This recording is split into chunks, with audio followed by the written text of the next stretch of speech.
Ég mikill sóði en heimili mitt hefur núna náð einhverju maxi í sóðaskap. En það eru sko 4 strákar sem að búa heima hjá mér núna og síðan ég og Anastasia og þetta eiginlega meira heldur en að ég ræði við. Þeim finnst vera mjög fínt hérna, tek það fram. En ég ætla aðeins að sýna ykkur stöðuna.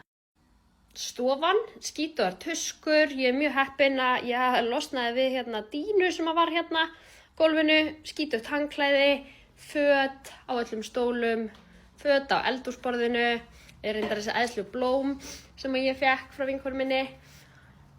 Þetta hérna space fyllist alltaf af eldhúsi sem var mjög fínt í gær. Alfreð ætla ekki á kettinum núðlur. Já, ég ætla ekki að tala um þvottahúsið.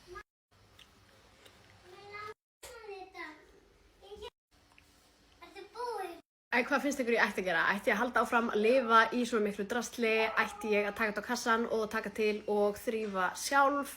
Eða ætti ég kannski bara að henda þeim öllum út?